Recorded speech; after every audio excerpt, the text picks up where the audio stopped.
आज हम principal component analysis का एक न्यूमेरिकल सॉल्व करने वाले हैं जिसके एग्जाम में आने के चांसेस बहुत ज़्यादा है। सबसे पहले हम क्वेश्चन पढ़ लेते हैं। Apply principal component analysis on the following data and find the principal component. ठीक है, और जो डेटा हमें दिया गया है वो ये है। ओके, यहां तक। अब सबसे पहले हमें क्या करना होता है, सबसे पहले हमें x का मीन फाइंड आउट करना है और y का मीन फाइंड आउट करना है। अब सबसे पहले x का मीन कैसे फाइंड आउट करोगे तुम लोग, सिंपल है, ये जितने भी नंबर्स है सारे नंबर्स को ऐड करो, एक नंबर निकलेगा। और क्योंकि ये 10 नंबर्स है, 1 2 3 4 5 6 7 8 9 10, उस नंबर को 10 से डिवाइड करो तो तुम्हें मिलेगा x का मीन विच इज 1.81। अगर तुम्हें y का मीन कैलकुलेट करना है तो जितने भी ये नंबर्स है y वाले, उन सारे के सारे नंबर्स को ऐड करो, तुम्हें एक नंबर मिलेगा। और क्योंकि ये 10 नंबर्स है इसलिए उस नंबर को 10 से डिवाइड करो, सिंपल एज दैट, तुम्हें y का मीन मिलेगा। ओके, अब आगे बढ़ते हैं स्टेप नंबर 2 के ऊपर। स्टेप नंबर 2 के ऊपर बढ़ने से पहले तुम्हें यह समझने की जरूरत है कि हमें कोवेरियंस फाइंड आउट करना होता है, और कोवेरियंस फाइंड आउट करने का फॉर्मूला ये होता है। ठीक है, अब टू बी ऑनेस्ट हमें बस कोवेरियंस ऑफ एक्स वाई नहीं फाइंड आउट करना है, हमें covariance of X X, covariance of X Y, covariance of Y X, by the way ये दोनों सेम ही है, और कोवेरियंस ऑफ वाई वाई, ये 3 कोवेरियंसेस फाइंड आउट करने हैं। अब टू बी ऑनेस्ट इन सब चीजों के बारे में हम घंटों बातें कर सकते हैं, बट उन सब पचोड़े में हम नहीं पढ़ते हैं। हम चीज़ों को बहुत ज़्यादा सिंपल रखते हैं। हमें बस यहाँ का नंबर फाइंड आउट करना है, यहाँ का नंबर फाइंड आउट करना है, यहाँ का नंबर फाइंड आउट करना है, ये दोनों सेम ही होता है बाय द वे, और यहाँ का नंबर फाइंड आउट करना है। ये 3 से 4 नंबर फाइंड आउट करना है हमें, और वो 3 से 4 नंबर्स यहाँ पे लिखने हैं। दैट्स इट, यही हमारा काम है अभी तक का। ठीक है, स्टेप नंबर 5 तक का। अब ये कैसे करेंगे, उसके लिए हमने कुछ फॉर्मूलेज बनाए हैं। ये जो है ये covariance of X X find out करने के लिए, ये जो है ये covariance of Y Y find out करने के लिए, और ये जो है वो कोवेरियंस ऑफ वाई एक्स और covariance of X Y find out करने के लिए, क्योंकि ये दोनों जैसे कि मैंने बोला सेम ही होता है। ठीक है, तो अब हम सबसे पहले covariance of X X find out करते हैं। वो कैसे करेंगे, और बाय द वे आखिरी तक देखना क्योंकि बीच में ट्विस्ट है, मिस करोगे तो रॉन्ग होगा। ओके, कोवेरियंस ऑफ एक्सेस कैसे फाइंड आउट करते हैं मैं तुम लोग को बता रहा हूं। एक्स का कॉलम बनाओ, सबसे पहले एक्स के कॉलम में ये जितने भी एक्स के टर्म्स है वो लिख डालो, उसके बाद एक्स माइनस एक्स का मीन। ठीक है, मतलब 2.5 माइनस एक्स मीन क्या है 1.81, तो 2.5 minus 1.81 that is 0.69, 0.5 minus 1.81 that is minus 1.31, 2.2 minus 1.81 that is 0.39, 1.9 minus 1.81 that is 0.09, 3.1 minus 1.81 that is 1.29 and so on। तो बेसिकली ये कॉलम के वैल्यूज कैसे आ गए तुम्हें पता चल गया। उसके बाद ये वाला कॉलम, सिंपल एज दैट, ये वाला कॉलम कैसे करोगे तुम कैलकुलेट, बस 0.69 इंटू 0.69 दैट इज 0.4761, मतलब बेसिकली ये इंटू ये दैट इज ये इंटू ये दैट इज ये, मतलब minus 1.31 into minus 1.31 that is 1.7161, 0.39 into 0.39 that is 0.1521, 0.09 into 0.09 that is 0.0081। ठीक है, एंड सो ऑन, जैसे कि यहाँ पे लिखा है। ओके, अब तुम्हें क्या करना है, तुम्हें इन सब नंबर्स को ऐड करना है, और अगर तुम ऐसा करोगे तो तुम्हें मिलेगा 5.549।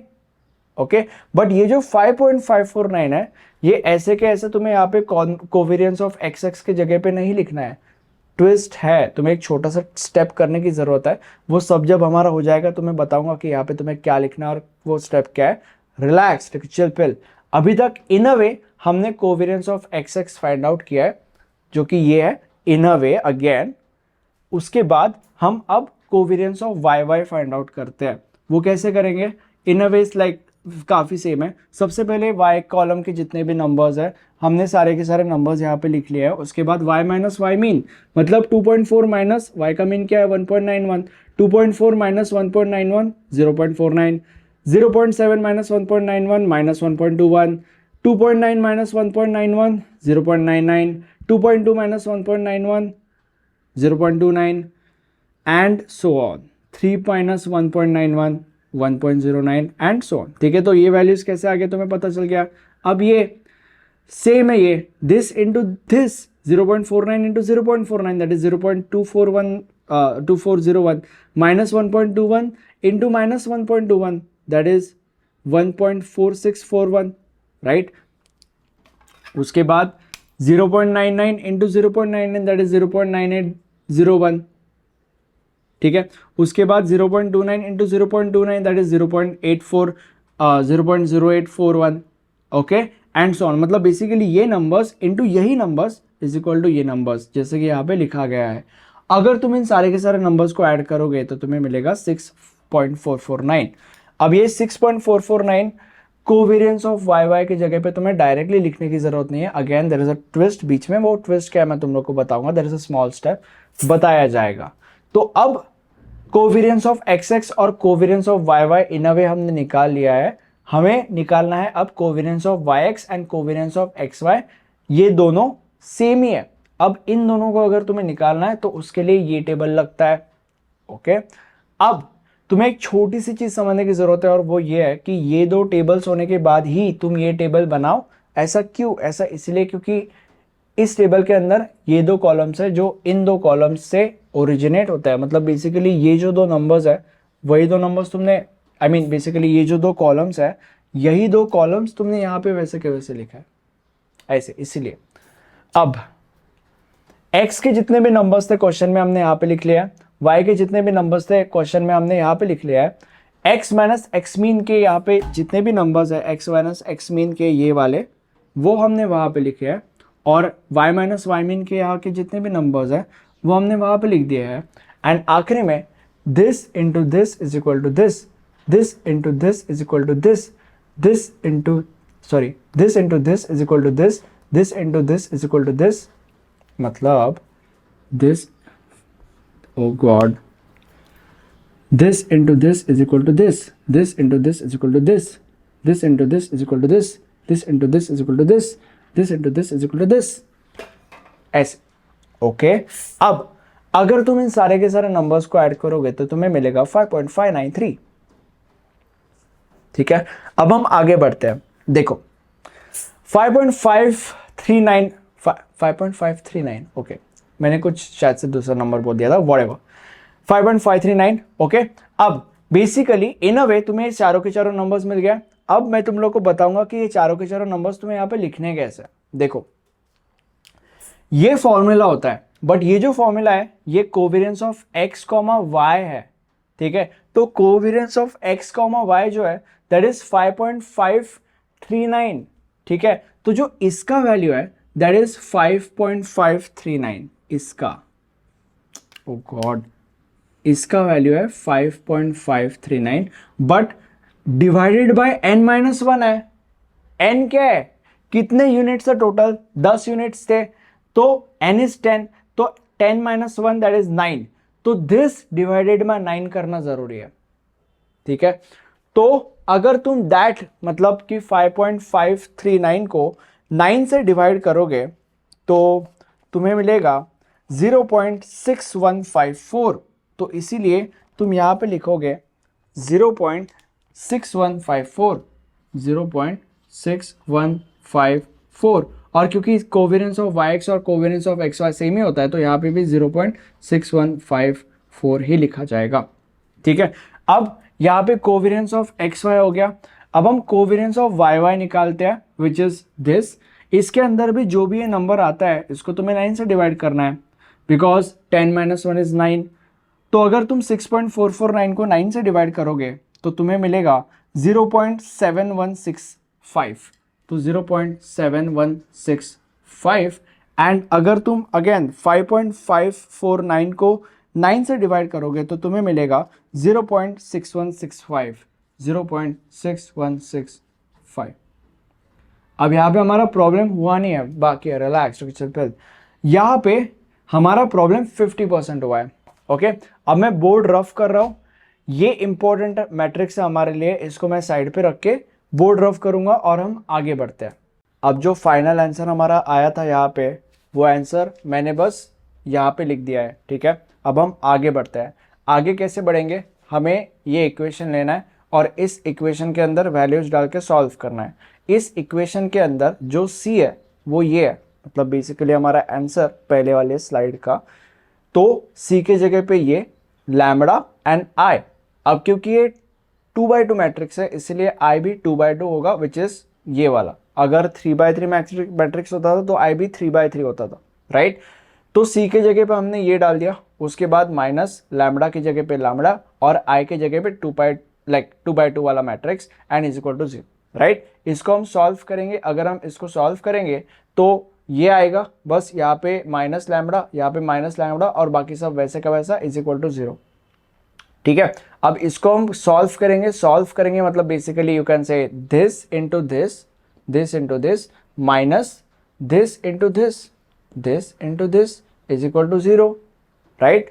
इसको अगर तुम सॉल्व करोगे तो पहले तुम्हें इसको सॉल्व करना पड़ेगा जिसका आंसर ये आएगा, उसके बाद माइनस दिस इंटू दिस जिसका आंसर आएगा ये, ठीक है। अगर तुम इसको सॉल्व करोगे तो मतलब बेसिकली ये और ये, मतलब this minus this and minus ये एंड ये, क्योंकि लैम्बडा लैम्बडा है, ये नॉर्मल नंबर्स है, ओके। अगर तुम इसको सॉल्व करोगे तो तुम्हें मिलेगा ये क्वाड्रेटिक इक्वेशन। अब ये जो क्वाड्रेटिक इक्वेशन है इसको तुम्हें कैल्सी में सॉल्व करना है। अब कैल्सी में सॉल्व कैसे करते हैं वो मैं तुम लोग को बताता हूँ। तो अभी हमारा कैल्सी है, मेनू में जाएंगे, उसके बाद यहाँ पे जो ऑप्शन नंबर ए है which is equation slash function, उसके ऊपर क्लिक किया जाएगा। अंदर जाने के बाद सेकेंड ऑप्शन पे जाया जाएगा विच इज़ पॉलिनोमियल। उसके बाद क्योंकि हमारे इक्वेशन के अंदर डिग्री 2 है इसलिए 2 दबाया जाएगा एंड देन जो भी इक्वेशन है इसके अंदर फेड किया जाएगा, दैट इज लैम्बडा स्क्वायर है सबसे पहले, इसलिए हम यहाँ पे 1 टाइप करेंगे। उसके बाद माइनस 1.333 माइनस 1.333 एंड लास्ट में प्लस 0.063 0.063। अगर इज इक्वल टू दबाओगे तो आंसर मिलेगा 1.284039 और 0.0490। अब जो हमारे आंसर्स आए थे यहाँ पे हमने लिख लिया है एज लैम्बडा 1 एंड लैम्बडा 2, ठीक है। अब ये जो है ये हमारे आइगन वैल्यूज है, हमें बस अब इन आइगन वैल्यूज के आइगन वेक्टर्स ढूंढने हैं एंड दैट्स इट, हमारा काम खत्म हो गया। सबसे पहले हम सबसे लेट्स से लैम्बडा 2 को चूज करते हैं विच इज 0.0490। अब इसको चूज करके हमें क्या करना है, हमें एक छोटा सा फॉर्मूला है विच इज दिस, इसके अंदर वैल्यूज डालनी है। ये क्या है, ये बेसिकली ये है, ये इधर आ गया और x1 y1 is equal to ये 0.0490 जो हमने चूज करने का डिसाइड किया था एंड x1 y1 ये। अब इसको हम सॉल्व करेंगे कैसे, सबसे पहले इसको मल्टीप्लाई कर लो। अगर तुम इसको मल्टीप्लाई करोगे तो ये एंड ये, ठीक है। तो that is 0.6165 x1 plus 0.6154 y1 is equal to x1 I mean 0.0490 x1 और अगेन नेक्स्ट टाइम ये और ये, मतलब 0.6154 x1 plus 0.7165 y1 is equal to, अब इसका x1 हो गया, अब इसका y1, तो यहाँ पे y1 आ गया। एकदम लेमैन लैंग्वेज में, एकदम गरीब जनता लॉजिक में मैं तुम लोग को एक्सप्लेन कर रहा हूँ, राइट। अब आगे बढ़ते हैं, ये आ गया हमारे पास। अब इसको थोड़ा सा सॉल्व करेंगे। अगर पहले वाले को सॉल्व अगर हमने किया तो देखो 0.6165 x1 और ये भी x1 है, तो इसको हम उधर लेके जाएंगे, मतलब 0.6165 x1 माइनस 0.0490 x1 होगा। अगर तुमने वो किया तो ये आ जाएगा और ये जो है इसको हम उधर लेके जाएंगे, तो अगर हम उसको इधर लेके गए तो that would be minus 0.6154 y1, तो यहाँ पे ये हो गया। अब यहाँ पे सेम चीज हो गई, ये जो 0.6154 x1 है ये यहाँ पे रह जाएगा क्योंकि ये एक ही x1 है और इसको हम वहां पे लेके जाएंगे। अगर हम इसको वहां पे लेके जाएंगे तो दिस माइनस दिस हो जाएगा क्योंकि ये y1 है और ये भी y1 है, तो दिस माइनस दिस, राइट। तो ये आ गया। अब इनमें से किसी भी एक को चूज करो। लेट्स से फॉर एग्जांपल हम पहले वाले को चूज करते हैं, तो x1 इज इक्वल टू, ये उधर चला गया तो दिस माइनस दिस हो गया, जिसका आंसर ये हो गया। ओके, अब हमें क्या करना है, यहाँ पे थोड़ा सा ट्रिकी प्रोसेस है, और वो ट्रिकी प्रोसेस में तुम लोग को एकदम आसान भाषा में 2-3 स्टेप्स में सिखा रहा हूं। देखो, इसके नीचे बस 1 डाल देने का है, ठीक है। इन दोनों का स्क्वायर करो, अगर तुम इसका स्क्वायर करोगे तो तुम्हें ये मिलेगा, और अगर तुम इसका स्क्वायर करोगे तो तुम्हें ये मिलेगा। दोनों के स्क्वायर्स को अगर तुम ऐड करोगे तो तुम्हें ये मिलेगा, इसका रूट ले लो तो तुम्हें ये मिलेगा। Simple as that. ओके, अब तुम्हें बस ये करना है, -1.0845 divided by this is equal to this, and 1 divided by 1.47517 is this. खत्म, तुम्हारा ये आइगन वेक्टर आ चुका है। एक खत्म हो गया, मतलब बेसिकली इस आइगन वैल्यू का आइगन वेक्टर हमें मिल चुका है। अब हम इस आइगन वैल्यू का आइगन वेक्टर निकालते हैं सेम प्रोसेस से। अब आगे बढ़ने से पहले मुझसे एक छोटी सी गलती हो गई है, और वो गलती है कि यहाँ पे 0.6154 है, यहाँ पे मैंने गलती से 0.6164 लिखा है, तो यहाँ पे 0.6164 नहीं होना चाहिए, यहाँ पे 0.6154 होना चाहिए, ठीक है। बट बढ़ेगा, आगे बढ़ते हैं। नेक्स्ट सेगमेंट, हमने 0.0490 का हमने किया था ये सब नौटंकी। अब हम यही सेम नौटंकी रिपीट करेंगे फॉर 1.2840, ठीक है। तो ये जैसे हमने यहाँ पे लिखा था, सेम यही हम यहाँ पे लिखेंगे, यहाँ पे लिखेंगे। ओके, लिख लिया। देन x2y2, यहाँ पे जैसे x1 y1 था, यहाँ पे x2 y2 आएगा ऑफकोर्स, इज इक्वल टू, क्योंकि हम ये पूरी की पूरी नौटंकी 1.2840 के लिए कर रहे हैं, इसलिए हमने 1.2840 x2 y2 लिखा। ओके, अब आगे मल्टीप्लीकेशन दिस, ठीक है, इज इक्वल टू 1.2840 x2, और फिर this and this is equal to 1.2840 y2, ठीक है। अब थोड़ा सा कैलकुलेशन, ये पूरा का पूरा यहां पे आएगा, और दिस माइनस दिस होगा, अगर ऐसा हुआ तो आंसर ये आएगा, एंड इज इक्वल टू, ये जो है वो उधर चला जाएगा, तो -0.6154 y2 हो जाएगा। अब ये दोनों का दोनों माइनस कट हो जाएगा, तो ये आएगा, ये हो गया। और दूसरे का कैलकुलेशन, ये और ये जो ये यहाँ पे वैसे का वैसा रहेगा, एंड ये जो है वो वहां पे चला जाएगा। अगर ऐसा हुआ तो दिस माइनस दिस होगा, which would be equals to this. Okay, अब इन दोनों में से कोई भी एक चूज कर लो। लेट्स से फॉर एग्जांपल हम ये चूज करते हैं, तो x2 जो है इज इक्वल टू, ये उधर चला जाएगा, तो that would be this divided by this, that is this, and y2 वैसे का वैसा, ये आ गया। अब जो ये छोटी सी चीज मैंने तुम लोग को बताई थी, वो सेम छोटी सी चीज वैसे के वैसे हम यहाँ पे करेंगे, विच इज इसके नीचे 1 लगा लो, दोनों का स्क्वायर ले लो। अगर तुम इसका स्क्वायर मतलब बेसिकली दिस इंटू दिस करोगे तो तुम्हें ये मिलेगा, और दिस इंटू दिस करोगे तो तुम्हें ये मिलेगा। दोनों को ऐड करो, उसका रूट अगर तुम करोगे तो तुम्हें ये मिलेगा। This divided by this is equal to this, and this divided by this is equal to this, और यहाँ पे तुम्हारा आंसर आ चुका है। अगर तुम्हें एग्जाम में पूरे मार्क्स चाहिए तो आपके लिए ऐसा करने के लिए मैंने मेरे नोट्स बनाए हैं। नोट्स के अंदर आपको इस सब्जेक्ट के सारे क्वेश्चंस, उनके answers, most of the numericals, theory topics exam oriented pattern में मिल जाएंगे, जिसका इस्तेमाल करके आप बहुत ज़्यादा इजीली एग्जाम में पूरे के पूरे मार्क्स स्कोर कर सकते हो, और अल्टीमेटली आपके पॉइंटर्स बढ़ा सकते हो। ये हमारा प्लेलिस्ट है, प्लेलिस्ट के अंदर आपको इस सब्जेक्ट के सारे लेक्चर्स मिल जाएंगे, अवेलेबल है। Thank you so much for watching, bye.